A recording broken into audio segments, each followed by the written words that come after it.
کہ جن سے وہاں کے لوگوں کو فائدہ ہو رہا ہے. لیکن چودھری عزیز صاحب نے بھی وہاں ہاسپٹل نہیں دیا, وہاں پہ کوئی ڈسپینسری نہیں دی, وہاں پہ کوئی ڈاکٹر نہیں دیا, وہاں پہ انٹر کالج نہیں دیا.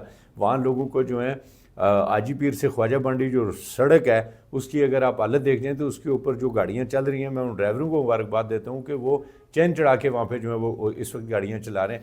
جو مہاراجہ کے دور میں وہاں سڑک کے اوپر جو چھوٹی چھوٹی پلیاں بنی ہوئی تھیں وہ ٹوٹ چکی ہیں اور ان کی دیواریں تو سلامت ہیں, مگر آزاد کشمیر کی کوئی حکومت آج تک وہاں پہ جو ہے پل نہیں لگا سکی. حالانکہ یہ دفاعی روڈ ہے اور آپ کو اندازہ ہے کہ حاجی پیر اور اس کو جو لنک کر رہا ہوتا ہے آپ کا, ایک طرف سے آپ تل پترا کی طرف آ جاتے ہیں اور دوسری طرف سے آپ جو ہے وہ بیڈوری, چٹی بٹی اور ان سارے علاقوں پہ آتے ہیں. اور بیڈوری کی تاریخی اہمیت آپ کو پتہ ہے, بالکل آپ کے قدموں میں پورے کا پورا اڑی شہر ہے, سامنے قاضی ناگ ہے, بیک پہ اس کے جو ہے وہ ان کا اسلام آباد ہے پروجیکٹ ہے. تو دفاعی لحاظ سے انتہائی مضبوط پوزیشن پہ ہم بیٹھے ہیں. اچھا پھر ایک اور بات, اس علاقے کے میں 20 پنجاب جو تھی 1965 میں جب وہاں پہ جب پاکستان یہ جنگ ہوئی تھی پاک بھارت, تو اس میں جو ایک پوری یونٹ ہے وہ وہاں پہ شہید ہوئی ہے اور اس کی وہاں پہ قبریں جو ہیں ان کے شہداء کے وہاں پہ مزار موجود ہیں. اور آج تک میں نے نہیں دیکھا کہ کسی ٹی وی چینل نے کسی نے, یعنی 2 قبریں اگر کہیں پہ پتہ لگ جائیں تو لوگ پہنچ جاتے ہیں. پھر اس میں ایک اور بڑی امپورٹنٹ چیز ہے, اب میں اس پہ کوئی کہہ نہیں سکتا کہ اس کی کیا وجہ ہے. ایک قبر ہے جو تقریباً اس کو 9 گزیہ کہہ رہے ہیں, 9 گز سے زیادہ لمبی ہے. کوئی کہہ رہے ہیں جی یہاں کوئی انبیاء کسی دور میں آئے ہیں, کوئی کہتے ہیں جی کوئی پرانے دور میں کوئی صحابی یہاں پہ تشریف لائے ہیں, اور کوئی کہتے ہیں جی کہ یہ شہداء کی ایک اجتماعی قبر ہے. اس کے بارے میں چونکہ وہ ایسی جگہ پہ ہے جہاں پہ کوئی اس طرح کا کوئی شواہد اس کے بارے میں مل نہیں سکتے, تو میرا خیال ہے وہاں پہ بہت ساری جانیں گئی ہوئی ہیں, بڑی قربانیاں دی گئی ہیں. جب وہاں تک قبضہ ہو گیا تھا, پھر جب اس کو چھڑایا گیا ہے اس سارے علاقے کو, جب اندرا گاندھی حاجی پیر میں اتری تھی اور اس کے بعد جب وہ علاقہ واپس لیا گیا تو وہ ایک پوری تاریخ ہے. معذرت کے ساتھ جناب میں قطع کلامی کر رہا ہوں, میں نے جو ہے نا گستاخی کی تھی کہ آپ نے کیا کیا اپنے علاقے جی, میں نے سب سے بڑا تاریخ سنانا جی سب سے بڑا کام یہ کیا جی کہ اندرا گاندھی نے وہ علاقہ لے لیا تھا اور میری وجہ سے وہ واپس ہوئے اور آپ ادھر آ گئے. جی میں ادھر آ گیا, تو مظفر آباد کے لوگوں کو آپ کا شکریہ ادا کرنا چاہیے. جی بالکل شکریہ ادا. اگر آپ نہ آتے تو یہاں کے جی آپ نے جی بالکل میں بتا رہا ہوں نا کہ آپ جب کوٹلی سے تشریف لائے تو آپ نے یہاں کے کوٹلی کا نام کہا جاتا ہے کہ حویلی سے جو بھی مظفر آباد آتا ہے واپس نہیں جاتا. 1832 میں آپ جب مظفر آباد آئے تھے تو آپ نے آ کے مظفر آباد شہر میں بڑی خدمات سے انجام دی ہیں. یہ آپ کو ممنون احسان ہونا چاہیے ہمارا کہ ہم نے یہاں آ کر آپ کو شعور دیا, بات کرنے کا سلیقہ دیا آپ کو. جی ہم آپ کے بہت شکر. اب آپ اصل مدے کی طرف آئے کہ ہم نے جو بات کر رہے ہیں, میں یہ پوچھ رہا تھا آپ نے اس پورے سال میں مظفر آباد میں کیا دیکھا, کوٹلی آپ ہر ہفتے پہنچے ہوتے ہیں, وہاں آپ نے کیا دیکھا؟ دیکھیں میں اپنی مٹی کے ساتھ ابھی تک وابستہ ہوں, میں کوشش تو کرتا ہوں مٹی اٹھا کے لے آئیں یہیں پہ جی, تھوڑے دن یہاں رک جائے. مٹی اگر اٹھا کر لائی جا سکتی تو آپ خواجہ بنڈی سے یہاں تشریف نہ لاتے. یہاں جو ہے نا مٹی سے معاملہ نہیں بڑھتا. آگے اگلی بات ہم کرتے ہیں, جو سال 2023 ہے, سال 2023 جو ہے وہ آزاد کشمیر کے عوام کے لیے, مقبوضہ کشمیر کے عوام کے لیے کسی صورت بھی اچھا نہیں گزرا ہے.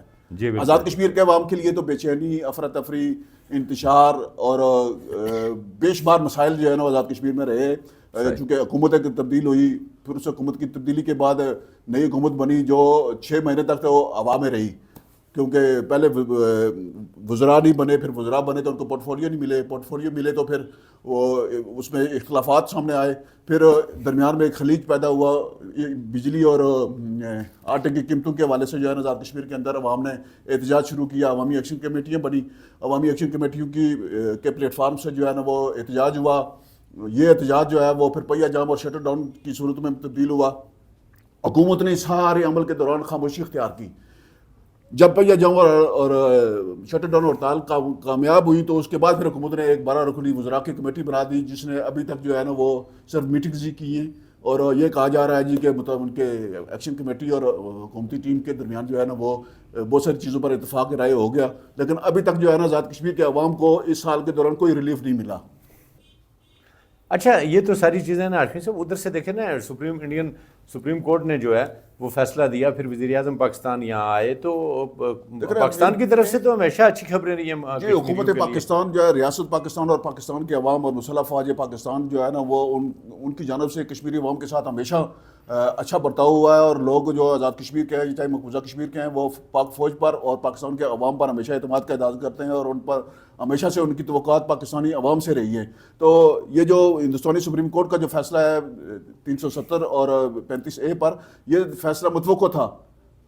اس فیصلے کے بعد جو ہے نا ہندوستان کا کشمیر پر ناجائز قبضہ جو ہے نا وہ اس پر مور تصدیق ثبت ہوئی ہے. اب کہہ سکتے ہیں اب سر ہم کہ ہندوستان کا کشمیر پر ناجائز قبضہ ہے. اس سے پہلے ہندوستان ایک علاقہ کا دعوے دار ہوتا تھا کہ جو مہاراجہ کشمیر تھا اس نے الحاق کیا تھا ہندوستان کے ساتھ.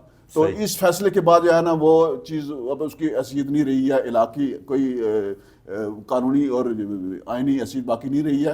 اب کہہ سکتے ہیں کہ کشمیر پر ہر لحاظ سے جو ہے نا ہندوستان ناجائز طور پر قابض ہے, اور اگر حکومت پاکستان اگر چاہے, اگر ہمارا وکیل جو ہے وہ چاہے تو اس معاملے کو آپ جو ہے نا عالمی عدالت انصاف میں لے کر جا سکتا ہے, تاکہ کشمیری عوام کو بھی آزادی کا حق نصیب ہو. حق خودارادی جو طے شدہ اقوام متحدہ کی میرا خیال ہے ہاشمی صاحب, میرا خیال ہے کہ اللہ تعالیٰ چونکہ شر سے خیر نکالتے ہیں, تو یہ جو ہندوستان کی طرف سے شر ہوا ہے اس سے ایک خیر بھی نکلی ہے, اور وہ خیر یہ ہے کہ پہلے وہ یہ دعوے دار تھا کہ آزاد کشمیر جو ہے وہ بھی ہمارا حصہ ہے, ہمارا اٹوٹ ٹانگ ہے اور اس کو ہم لیں گے.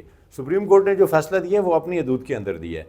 اس کا مطلب ہے آزاد کشمیر سے وہ دستبردار ہو گیا, وہ بے شک اس بات کو مانے یا نہ, اس کا یہ پروپیگنڈا ختم ہو گیا. سیکنڈ, جو ایک اٹھ پتلی حکومت وہاں بنا کرتی تھی وہ تمام لوگ ہندوستان کے ساتھ جو ہے انہوں نے نفرت شروع کر دی. ایون دین وہاں کا جو ہندو ہے, وہاں کا جو سکھ ہے, وہاں کا جو ڈوگرا ہے وہاں پہ, اور جو برمن ہے, وہ سارے بھی ہندوستان کے ساتھ نفرت کرنے لگے. اور آخری بات یہ ہے کہ یہ یو این کا مسئلہ ہے ہندوستان کہ وہ جو ہے وہ یو این کی ایک وعدہ ہے ہمارے ساتھ عالمی برادری کا کہ استصواب رائے انہوں نے کرانا ہے, کہ پاکستان نے اس کو نہیں کہا کہ ابھی آگے استصواب رائے کرو. تو جس وقت استصواب رائے ہونا ہوگا اور یو این آبزرور جب تک موجود ہیں اس وقت تک ہندوستان انٹرنل جو مرضی کرتا رہے اس سے تو کوئی فرق نہیں پڑتا. دیکھیں ایک بات تو طے شدہ ہے کہ کشمیری کوئی بھی, چاہے وہ مقبوضہ کشمیر میں ہو یا آزاد کشمیر سے تعلق رکھتا ہے, وہ ہندوستان کے ساتھ نہیں رہنا چاہتا. یہ بات طے شدہ, اس پر کوئی دوسری رائے ہے ہی نہیں ہے. جب یہ بات طے شدہ ہے کہ کشمیری ہندوستان کے ساتھ نہیں رہنا چاہتے, انہیں اپنے مستقبل کا فیصلہ کرنے کا حق ملنا چاہیے, موقع ملنا چاہیے, اور یہی اقوام متحدہ نے وعدہ کیا ہوا ہے اور ہندوستان کی استدعا پر یہ وعدہ کیا ہوا ہے. چونکہ 47 میں جنگ بندی کے لیے ہندوستان گیا تھا یونائٹڈ نیشن میں, تو میرے خیال میں اقوام عالم کو جو ہے نا ہندوستان کے اس رویے کی طرف بھی توجہ دینی چاہیے. باقی جو ہندوستان انسانی حقوق کی خلاف ورزیاں کر رہا ہے مقبوضہ کشمیر کے اندر, اس کا بھی نوٹس لیا جانا چاہیے. اور سال 2023 جو ہے نا وہ کشمیری عوام کے لیے ہم اس پر بات کر رہے تھے, وہ کسی صورت چاہے مقبوضہ کشمیر ہو چاہے آزاد کشمیر ہو, دونوں طرف میں جو ہے نا وہ افراتفری, بے چینی اور بد اعتمادی, غیر یقینی صورتحال رہی ہے. آزاد کشمیر کے اندر تو فکری اور نظریاتی انتشار کی ایک بنیاد رکھ دی گئی ہے, اور یہ آگے چل کر جو ہے نا مزید مسائل پیدا کرے گی. بہت شکریہ جاوید ہاشمی صاحب. بہت سارے ایشوز کے اوپر ناظرین جاوید اقبال ہاشمی صاحب سے ہماری بات ہوئی.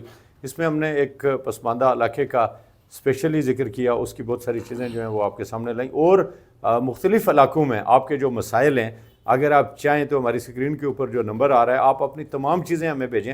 ہم انشاءاللہ آپ کے مسائل کو, آپ کی مشکلات کو, جتنی بھی آپ کوئی چیزیں شامل کرانا چاہیں ثبوت کے ساتھ ہمیں واٹس ایپ کریں گے, تو ہم انشاءاللہ آپ کی چیزوں کو بھی ہے وہ اس میں شامل کریں گے. آئندہ پروگرام تک اپنے میزبان سردار ذوالفقار علی اور جاوید اقبال ہاشمی کو اجازت دیجیے. اللہ نگہبان.